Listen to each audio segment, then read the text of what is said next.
Hi friends, and welcome to February, the month of love. I admit I don't read a lot of romance, and usually romance comes because I'm reading a different story, like the Song of Achilles. I was not expecting a romance, but that was an epic love story. I do have a few books and movies that are some of my favourite love stories that I want to share with you today. I really am quite a romantic at heart, and as you'll see through my recommendations, I do like a little bit of torment with my love. I do love those kind of stories, but they're stories that require the characters to examine themselves and to really think about what it means to love someone, and especially when it comes to unconditional love. So let's get into it. First up, we have some movies, 5 movie recommendations that are great love stories.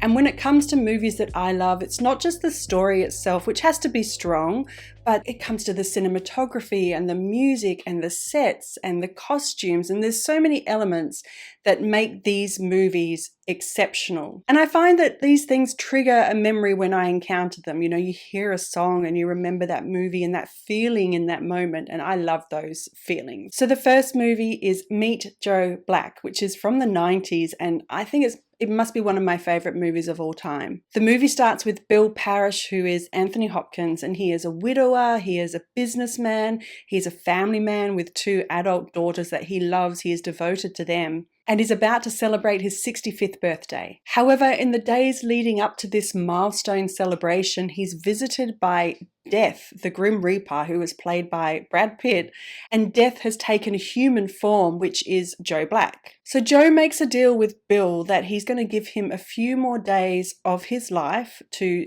say his goodbyes, which is something that no one gets that opportunity to know when their end is up. He's going to give him a few extra days, and in return, Joe Black is going to experience what it means to be human. He's going to take a little bit of a vacation from his usual life, and he's going to shadow and just really get to understand what it is to be human. But Joe's journey takes a little twist when he falls in love with Bill's daughter. This movie is loosely based on this. There's another version of it called Death Takes a Holiday, which was in the early 1930s. It was a pre-code movie, and it has a beautiful cast. It has a little bit of humor. The musical score is exquisite. And I think it is such a beautiful love story, the love story of Joe for Bill's daughter, as well as the love of a father for his daughters and vice versa. I think it's a beautiful story. And it's just, those dramatic romances that the 90s were so good at doing. The next movie is Baz Luhrmann's Romeo and Juliet, which is a fan favorite. And it's hard to say whether the story or the production is the biggest part of this movie, because there is bells and whistles galore. I find it iconic with Claire Danes and Leonardo DiCaprio. The music is incredible, the set design is amazing, and it is such a great way to experience a timeless trope from Shakespeare of Romeo and Juliet. This soundtrack brings up memories all the time. I can't tell you, if I hear Desiree's I'm Kissing You, it takes me back to that moment when I watched this movie, and that feeling of angst and love, and it just brings back all the feelings. And while we're talking about Shakespeare, I was in a bookstore recently and I saw this collection of Penguin's latest editions of Shakespeare's works, which are called the Staged Collection.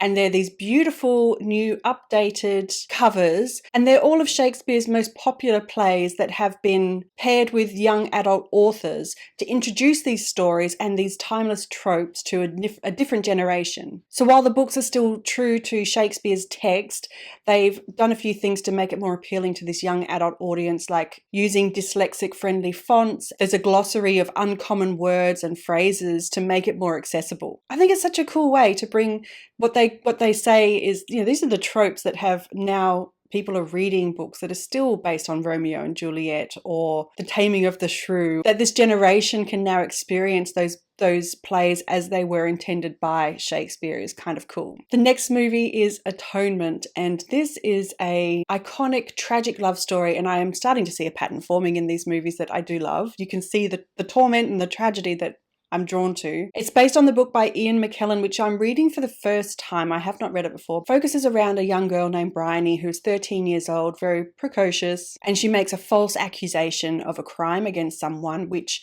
changes the trajectory of several lives, and in tragic ways. This movie is so beautiful on so many levels. The cast is incredible. The acting is superb. The score is haunting. And I personally think it's a masterclass in cinematography, especially the war scenes are just incredible, absolutely amazing. Now, I have two movies that I have not watched that I want to watch in honor of this upcoming Valentine's Day. And the first one is The Shape of Water. This was directed by Guillermo del Toro, and it is a dark fantasy romance that is set around the Cold War era of the early 1960s. We have a young mute woman who is a night janitor in this secret research facility, and she creates this mystical bond with an amphibian human-like creature that is brought to the facility. I have heard this movie is beautiful, if not haunting and a little unsettling at times, but the soundtrack is beautiful. And I believe that a novel was brought out at the same time. So there was a movie and they brought out a book version of it. And another movie that I want to watch is called Paris Blues. And this is set obviously in Paris. It has music, it has Paul Newman, Joanne Woodward, Sidney Poitier, Diane Carroll. It's set in the 60s again, and it focuses around two expat jazz musicians, which is the Paul Newman and Sidney Poitier characters. And they are living in Paris, and they are living their best life as jazz musicians.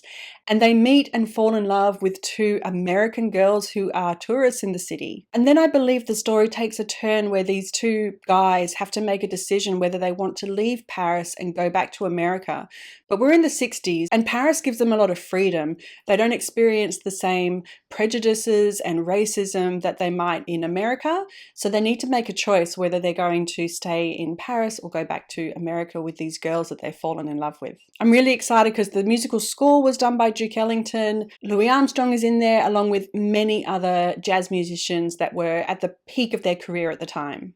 So those are the 3 movies I recommend, and 2 I'm going to watch. So I don't know, you may want to get on them as well if you haven't yet seen them. But let's get into some books and some actual stories that I have read and I love. The first one is Redeeming Love by Francine Rivers. This is a historical romance set in the 1850s in Gold Rush, California, and it is based on the book of Hosea from the Bible. I read this for the first time a couple of years ago, but it is a book that is just everywhere. It is insanely popular, the amount of times it has been read.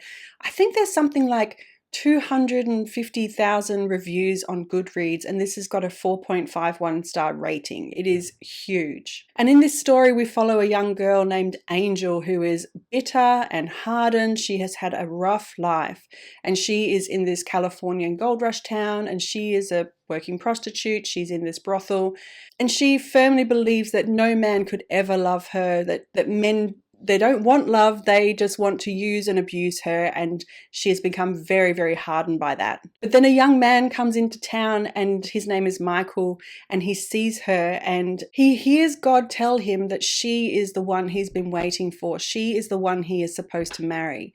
And at first he doesn't know that she is a prostitute, but he is obedient to what God is telling him, and so he eventually persuades Angel to marry him. And their story goes, it is ups and downs and ebbs and flows. It's an incredibly well-paced story. I really loved it. It's a great message about love and redemption and unconditional love in particular. And I recommend it to anyone, even if you aren't a Christian. I do recommend it. It is a beautiful, beautiful story. My next recommendation is Pride and Prejudice by Jane Austen. This is a classic for a reason, and it is a trope that has been retold so many times, but I highly recommend that you read the original if you haven't. I only read Pride and Prejudice for the first time last year. I was so daunted by the writing, and I think it's because Jane Austen books are very character driven and the plot can be very, very light, but I really loved this. Of course, this is the story about Elizabeth Bennet, who is one of 5 sisters, who meets the proud Mr. Darcy, and they instantly rub each other the wrong way. But it has great conversations about social class and gender roles, and I really loved it from that perspective. And the end of the book, the writing at the end of the book, when Lizzie realizes that she does love Mr. Darcy, is some of the most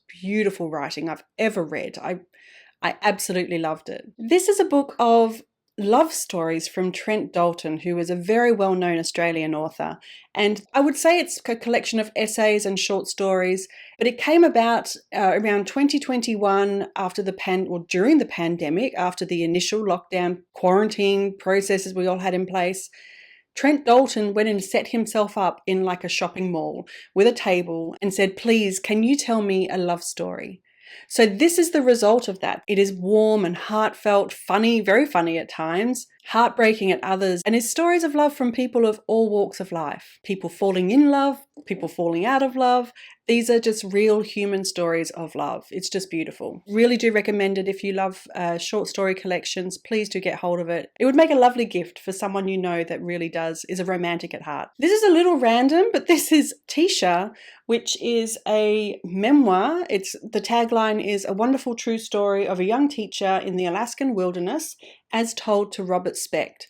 So it is a memoir, but it reads as historical fiction, as a really gripping page-turning novel. I don't know how this came across my radar, but someone recommended it. I managed to find a copy of it, which was not easy, but I read this a couple of years ago and I really did love it. It's about a young woman who is 19 years old in the late 20s, and she goes from her very comfortable life to Alaska to be a school teacher in this community. And she finds very quickly that the country is very hard, but the people are even harder. They are very, very ingrained in their ways. She allows Native American children into her classroom, and she falls in love with a Native American man, and she really starts to experience what it means to receive prejudice and hatred, and also what it means to be unconditionally loved. It is a beautiful story. It is a love story, and it's set against such a harsh landscape. That frontier environment I've always find fascinating, and this has all of it, including a very interesting cast of characters that are very memorable. So if you love gentle love stories, if you love reading about frontiering women, I recommend this one.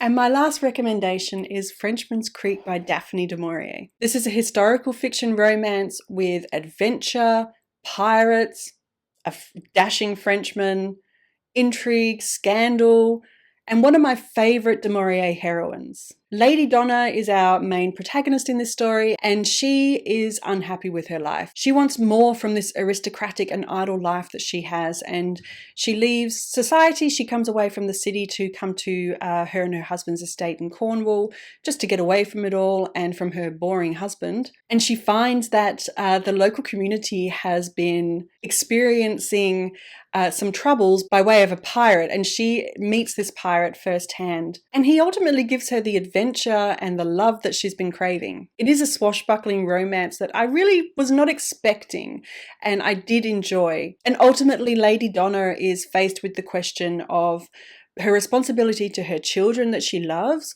and this feeling that she has of, this love that she has for the French pirate and the freedom that he's given her. It's very entertaining. I see it almost as like an adult coming of age story, which was an interesting perspective, but it's one of my favorite du Maurier books and very different to the other ones I've read. So those are my recommendations for love stories. If you're looking for something to get you in the mood for love, and there's a little bit of torment in there, yes, but I think that's what makes it so special. I hope you have a wonderful Valentine's Day coming up, and I would love to know if you are reading something in honor of this season. Is there a particular book you're reading in honor of Valentine's Day? But thank you so much for joining me, and I will see you again soon. Bye.